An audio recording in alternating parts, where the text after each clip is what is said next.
So on the screen you find TMS 320C67XX family architecture. ठीक आहे. या architecture मध्ये तुमच्या लक्षात येईल आतमध्ये कोणत्या प्रकारचा सीपीयू आहे, C6000 सीपीयू.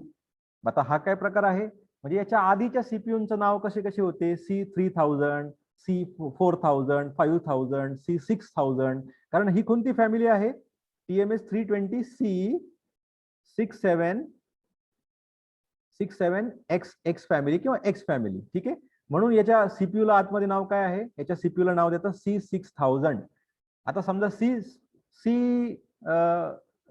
फिक्स पॉइंट मध्ये एक आर्किटेक्चर आहे, त्याच्या आतमध्ये सीपीयू कोणता आहे, C5000 आहे. कारण मग त्याचं नाव काय आहे, फॅमिलीचं नाव काय आहे, C57 असं काहीतरी नाव आहे किंवा C53 आहे. ठीक आहे. त्यानुसार सीपीयूचं नाव आहे. तर सीपीयू कुठून कुठं आहे, सीपीयू मध्ये प्रोग्राम फेच युनिट आहे, इन्स्ट्रक्शन डिस्पॅच युनिट आहे, इन्स्ट्रक्शन डिकोड युनिट आहे. त्याच्या व्यतिरिक्त कंट्रोल रजिस्टर्स आहेत, कंट्रोल लॉजिक युनिट आहे, टेस्ट युनिट आहे, एम्युलेशन युनिट आहे, इंटरप्ट घेण्यासाठीचं युनिट आहे. ठीक आहे. पॉवर डाऊन लॉजिक आहे, म्हणजे पॉवर डाऊन मोड मध्ये काम करायचं का नाही. कळतंय का.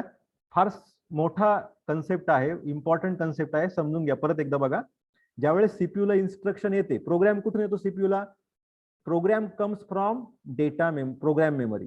कुठं आला, सीपीयूच्या आतमध्ये आला. बरोबर आहे ना. प्रोग्राम म्हणजे काय, प्रोग्राम मध्ये इन्स्ट्रक्शन्स असतात, बरोबर आहे की नाही. ठीक आहे. भरपूर इन्स्ट्रक्शन, असा एक प्रोग्राम आहे, किती 50 लाईनचा वगैरे काय असेल तो प्रोग्राम मधल्या इन्स्ट्रक्शन्स प्रोग्राम सीपीयू मध्ये येतात. आणि डेटावर जर परफॉर्मन्स करायचा असेल,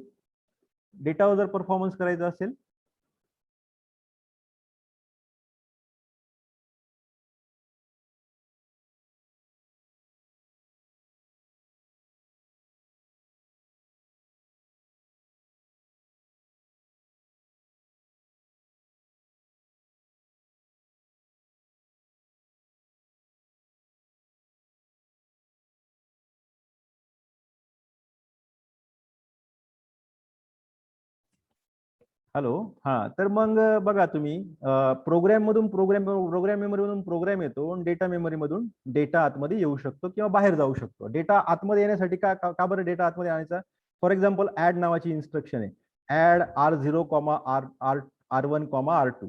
ठीक आहे. म्हणजे R0 मध्ये काय होणार, रिझल्ट सेव्ह होणार. ठीक आहे. म्हणजे थोडक्यात सीपीयू राईट करणार रिझल्ट डेटा मेमरीमध्ये, आणि ज्यावेळेस R1 आणि R2 वर ऍडिशन करायची आहे, त्यावेळेस काय डेटा मेमरी मधून सीपीयू ला लागणार आहे. म्हणून ही बायडायरेक्शनल बस तुम्हाला दिसते. कळतंय.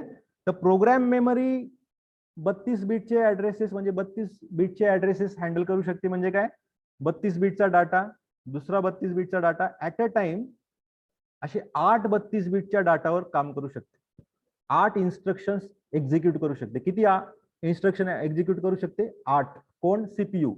मग त्यासाठी बघा किती युनिट्स आहे, .L1, .S1, .M1, .D1, .D2, .M2, .S2, .L2. किती युनिट झाले, 4 + 4 8 युनिट झाले. ठीक आहे. म्हणजे डेटा पाथ ए मध्ये 4 युनिट्स आहेत, फंक्शनल युनिट्स, आणि डेटा पाथ बी मध्ये 4 फंक्शनल युनिट्स आहेत. तर 8 टोटल किती झाले, 8 फंक्शनल युनिट्स. फंक्शनल युनिट्सचा अर्थ काय, का ते फंक्शनिंग करू शकतात, प्रोसेसिंग करू शकतात. कळतंय. यांचे नाव काय, .L1 functional unit, .S1 functional unit, .M1, .D1 same, .D2, .M2, .S2, .L2. ठीक आहे. तर 2 डेटा पाथ आहे, डेटा पाथ ए, त्याच्यामध्ये 4 युनिट, डेटा पाथ बी. आता सीपीयूच्या मनावर एखादा प्रोग्राम, एखादी इन्स्ट्रक्शन आली, तर मग ती डेटा पाथ ए ला द्यायची का डेटा पाथ बी ला, त्याला 2 ऑप्शन आहेत सीपीयू ला. कळतंय. हा, कळतंय का नाही. हा, हे समजून घ्या. म्हणजे थोडक्यात 8 instructions at a time process होऊ शकतात की नाही. L1 ला एक इन्स्ट्रक्शन गेली, .S1 ला एक गेली, .M1 ला, .D1 ला, .D2 ला एक गेली, .L2 ला गेली. म्हणजे 8 instruction at a time process होऊ शकतात. 8ही इन्स्ट्रक्शन 32 बिटच्या इन्स्ट्रक्शन आहे. म्हणजे प्रत्येक इन्स्ट्रक्शन 32 बिट डाटावर काम करू शकते. कळते. मग 32 + 32 + 32 असं 8 वेळा जर केलं तर किती होतात, 256. म्हणजे 256 बिट डाटावर एका क्लॉक सायकल मध्ये परफॉर्मन्स करणं, प्रोसेसिंग करणं शक्य आहे. म्हणजे एका क्लॉक सायकल मध्ये 256 बिट डाटा प्रोसेस होऊ शकतो. कोण करतं हे, TMS 320C67X फॅमिलीचे मेंबर. मग कोणता असो, C67, 48 असो, 43 असो, काय जे असेल ते असेल, एका क्लॉक सायकल मध्ये 8 इन्स्ट्रक्शन्स प्रोसेस होऊ शकतात, म्हणजे 8 32 बिटचे डाटा प्रोसेस होऊ शकतात. आता 2148 चा जर विचार केला, LPC 2148 मायक्रो कंट्रोलर, त्याच्यामध्ये फक्त ऍट अ टाइम 32 बिट डाटाच प्रोसेस होऊ शकतो. कळतंय? म्हणजे याचा अर्थ निश्चित DSP प्रोसेसर जास्त फास्ट आहे. कळतंय? आता ते कसं एक्झिक्यूट होतात, तर ह्या डेटा पाथ ए मध्ये 4 फंक्शनल युनिट्स आहेत, डेटा पाथ बी मध्ये 4 फंक्शनल युनिट्स आहेत. त्यापैकी तुम्ही बघा सारखेच युनिट्स आहे, नावं सारखेच आहे, फक्त 1 to 1 to चेंज होतंय फक्त. बघा .L1 .L2 .S1 .S2 .M1 .M2 .D1 .D2. ठीक आहे. तर ह्या 4 युनिट पैकी हा जो .M1 आणि .M2 आहे ते मल्टिप्लाय युनिट्स आहेत. मल्टिप्लाय करण्यासाठी, मल्टिप्लाय ऑपरेशन करण्यासाठी .M1 किंवा .M2 वापरू शकतो. ठीक आहे, CPU. आणि उरलेले जे युनिट आहे .L1 .S1 .D1 आणि .D2 .S2 .L2 हे ALU टाईपचे प्रोसेसिंग करू शकतात, ALU ऑपरेशन्स करू शकतात. थोडक्यात ALU आहेत हे. कळतंय? अरिथमॅटिक ऑपरेशन करू शकतात, लॉजिकल ऑपरेशन करू शकतात. म्हणजे अरिथमॅटिक ऑपरेशन्स कोणते? ऍडिशन, सबस्ट्रॅक्शन, ठीक आहे, मल्टिप्लिकेशन नाही. लॉजिकल ऑपरेशन्स कोणते? ऑरिंग, एंडिंग, एक्सऑर वगैरे वगैरे. कळते? थोडक्यात arithmetic and logical operations are look after by L, S and D unit. S म्हणजे काय? शिफ्टिंग साठी, म्हणजे logical shift left, logical shift right operations. कळते? असे ऑपरेशन्स ALU च्या रिलेटेड ऑपरेशन्स कोण करतं? .L1 .S1 .D1 आणि त्याचं corresponding 2 parts D2 S2 L2. आणि M1 M2 चं काम काय असतं? .M1 .M2 युनिटचं मल्टिप्लाय करणं. कळतंय? कारण तुम्हाला माहिती DSP आर्किटेक्चरच्या आतमध्ये सेपरेट मल्टिप्लायर्स आहे, हार्डवेअर मल्टिप्लायर्स. कळतंय? म्हणजे असे 8 फंक्शनल युनिट्स या आर्किटेक्चर मध्ये आहे. आता याचे पुढचे जे आर्किटेक्चर कंपनीने टेक्सास इन्स्ट्रुमेंटने बनवले असतील त्याच्यामध्ये मे बी 10 फंक्शनल युनिट्स असतील किंवा 12 फंक्शनल युनिट्स असतील, किंवा याच्यामध्ये कसं 2 डेटा पाथ आहे, डेटा पाथ ए आणि data path B. May be त्याच्यामध्ये 3 डेटा पाथ्स असतील, 4 डेटा पाथ्स असतील. आणि प्रत्येक डेटा पाथ मध्ये काय काय असतं रे? बघा स्क्रीनवर. डेटा पाथ म्हणजे नेमकं काय? डेटा पाथ म्हणजे रजिस्टर फाईल असते त्याच्यामध्ये येते आणि फंक्शनल युनिट्स येतात. डेटा पाथ मध्ये काय काय येतं? रजिस्टर फाईल आणि फंक्शनल युनिट्स. रजिस्टर फाईलचं काम काय आहे? त्याच्यामध्ये रजिस्टर्स असतात, R0 R1 R2 R3 काय काय, आता म्हणजे R15 पर्यंत असेल किंवा R20 पर्यंत असेल. कळतंय? ते कशासाठी लागतात डेटा रजिस्टर्स? ते रजिस्टर ऑब्व्हियसली डाटा सेव्ह करण्यासाठी. म्हणजे या डेटा मेमरी मधला जो डाटा येतो आतमध्ये येतो तो डाटा R1 मध्ये सेव्ह होतो, R2 मध्ये सेव्ह होतो. कळतंय का? आणि रिझल्ट R0 मध्ये सेव्ह होतो. मग R0 हा जो आन्सर आहे ते परत तुमच्या डेटा मेमरी मध्ये पाठवलं जातं. ठीक आहे? म्हणजे याच्यामधला जो डेटा आहे 32 बिटचा तो आधी R1 R2 R3 R4 मध्ये येतो. मग ते कुठं आहेत? R1 R2 R4 R3 या रजिस्टर फाईलचे मेंबर्स आहेत. जसे LPC 2148 मध्ये बघा R0 to R15 register file होती, म्हणजे 16 रजिस्टर्स होते. कळतंय ना? तसं याच्यामध्ये सुद्धा रजिस्टर फाईल मध्ये 15-20 काहीतरी रजिस्टर असतील. ठीक आहे? म्हणजे डेटा पाथ मध्ये काय काय येतं? रजिस्टर फाईल येते डेटा सेव्ह करण्यासाठी आणि फंक्शनल युनिट्स येतात. डेटा पाथ बी मध्ये पण सेम आहे. आणि डेटा पाथ ए आणि डेटा पाथ बी हे दोन्ही सेक्शन एकमेकांशी इंटरॅक्ट करू शकतात, बाय डायरेक्शनल आहे बघा. ठीक आहे? C67X मध्ये 2 डेटा पाथ्स आहेत. त्याच्या पुढच्या आर्किटेक्चर मध्ये जास्त असू शकतात. याच्या आधीच्या आर्किटेक्चर्स मध्ये, आधीच्या जनरेशनच्या आर्किटेक्चर्स मध्ये कमी डेटा पाथ असेल, एकच असेल. कळतंय? प्रोग्राम फेच युनिट काय करतो?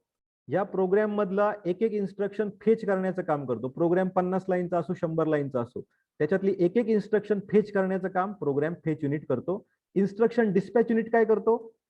डिस्पॅच युनिट काय करतो? तो बघतो ती इन्स्ट्रक्शन ALU रिलेटेड आहे ना, मग त्या ALU ला द्या, पाठवा. ती इन्स्ट्रक्शन मल्टिप्लाय रिलेटेड तर मग मल्टिप्लायर सेक्शनला पाठवा. डिस्पॅच करण्याचं काम करतो. त्या रिलेटेड इन्स्ट्रक्शन त्या युनिटला जाते. आणि डिकोडचं काम काय असतं? डिकोडिंग करणं. ठीक आहे? म्हणजे आता ऍड तुमच्या CPU ला कळणार नाही. ऍडचं जे करस्पॉन्डिंग 0101 जो पॅटर्न आहे मशीन लँग्वेज, ठीक आहे, थोडक्यात ऍडचं कन्व्हर्जन बायनरी मध्ये करणं, मशीन लँग्वेज मध्ये करण्याचं काम डिकोडर युनिट करत असतो. तो CPU प्रत्येक CPU ला आजकाल असतो. कंट्रोल रजिस्टर म्हणजे जसे स्पेशल फंक्शन रजिस्टर्स असतात की नाही तुमच्या 2148 मध्ये, तसेच काही कंट्रोल रजिस्टर्स या CPU चा भाग आहे. त्याचा वापर करून कंट्रोलिंग करता येतं. कंट्रोल लॉजिक आहे. इंटरप्ट घेण्यासाठी सुद्धा CPU वापरला जातो. ठीक आहे? अशा पद्धतीने आर्किटेक्चर मध्ये काय आहे? Program cache oblique program memory, cache data cache oblique data memory. ठीक आहे? हा CPU आहे. पॉवर डाऊन मोड साठी पॉवर डाऊनचं सर्किटरी आतमध्ये सीपीयूच्या आतमध्ये आहे. डीएमएचा कंट्रोल आहे मेमरी ऍक्सेस कंट्रोल करण्यासाठी. हे बघा, डायरेक्ट मेमरी तुमच्या प्रोग्राम मधली आणायची असेल किंवा प्रोग्राम डेटा बाहेरून जर डायरेक्ट डाटा घ्यायचा आहे आणि तो सेव्ह करायचा आहे, तर डीएमए कंट्रोलर काय करतो, तो डाटा प्रोग्राम मेमरीमध्ये किंवा डेटा मेमरीमध्ये डायरेक्ट टाकू शकतो, सीपीयू ला त्रास न देता. कळतंय? That's why DMA hardware is very very important. DMA separate DMA controller is given which can directly save the data or program into corresponding memory without giving any kind of burden to CPU. ठीक आहे. आणि on chip peripherals या architecture मध्ये आहे, म्हणजे टायमर्स आहेत, may be एक timer असेल किंवा दोन टायमर असतील, 32 बिटचे टायमर असतील, सिरियल पोर्ट्स आहेत डाटा बाहेरून आतमध्ये घेण्यासाठी आणि बाहेर पाठवण्यासाठी, इनपुट आउटपुट पोर्ट्स. कळतंय? असे पेरिफेरल्स या आर्किटेक्चर मध्ये आहे. Hope you understood this architecture. 32 बिटचा आर्किटेक्चर जरी असेल तरी at a time 8 instructions perform होऊ शकतात. का 8 इन्स्ट्रक्शन्स परफॉर्म होऊ शकतात? कारण याच्यामध्ये 8 फंक्शनल युनिट्स आहेत, L1 S1 M1 D1 D2 M2 S2 L2. कळतंय? असे 8 फंक्शनल युनिट्स असल्यामुळे ऍट अ टाइम 256 बीटचा डाटा एका क्लॉक सायकल मध्ये प्रोसेस होऊ शकतो. परत एकदा सांगतो, LPC 2148 32 बिटचा आर्किटेक्चर आहे आणि हे सुद्धा 32 बिटचा आर्किटेक्चर आहे. पण LPC 2148 मायक्रो कंट्रोल मध्ये ऍट अ टाइम एक इन्स्ट्रक्शन एक्झिक्यूट होते, म्हणजे फक्त 32 बिट डाटा प्रोसेस होऊ शकतो. याच्यामध्ये 8 इन्स्ट्रक्शन एक्झिक्यूट व्हायला स्कोप असल्यामुळं 256 32 प्लस 32 प्लस 32 8 वेळा असे 256 bit data at a time process होऊ शकतो. का? कारण 2 रजिस्टर पाथ आहेत आणि दोघांमध्ये 4 फंक्शनल युनिट्स आहेत, म्हणजे 8 instructions at 8 operations at a time एका क्लॉक सायकल मध्ये प्रोसेस होऊ शकतात. That is the beauty of this C67XX family architecture. पुढे बघा, फीचर्स काय काय बघा. फीचर्स काय? It is based on advanced VLI, नुसतं VLIW नाही, ऍडव्हान्स्ड VLIW आर्किटेक्चर. याच्यामध्ये 2 मल्टिप्लायर आहे, .M1 .M2 आणि 6 ALU आहे युनिट्स. बरोबर आहे ना? 6 ALU कोणते? .S1 .D1 .L1, तसंच L2 S2 D2. ठीक आहे. It can execute up to 8 instruction per clock cycle. RISC philosophy बऱ्यापैकी फॉलो होते, त्याच्यामुळं तुमचा कोड छोटा होतो, कारण एकाच इन्स्ट्रक्शन मध्ये 8 ऑपरेशन म्हणल्यावर तुमचा प्रोग्राम छोटा होत जाईल. कळतंय? 32 बिटची इन्स्ट्रक्शन 32 बिटची अशी एकाच इन्स्ट्रक्शन मध्ये जर 8 ऑपरेशन व्हायला लागले तर प्रोग्राम छोटा होईल. प्रोग्राम छोटा झाला म्हणजे थोडक्यात तुमची मेमरी कमी लागणार, मेमरी कमी लागली म्हणजे पॉवर एक्झिट कन्झम्पशन कमी होणार.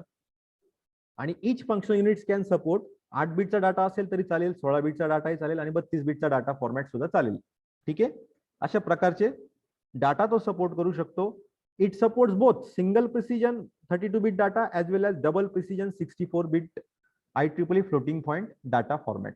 32 बिट 32 बाय 32 चं मल्टिप्लिकेशन पॉसिबल आहे, म्हणजे पहिलं डाटा 32 बिटचा आणि दुसरा डाटा 32 बिटचा बायनरी मधला, असं 32 बाय 32 चं डेडिकेटेड मल्टिप्लायर हार्डवेअर मल्टिप्लायर आतमध्ये आहे. TMS 32067 आर्किटेक्चरच्या आतमध्ये खूप चांगला DSP प्रोसेसर हा आहे. म्हणजे तुम्ही फायनल इयरला या DSP प्रोसेसरवर सुद्धा काही प्रोजेक्ट करू शकतात.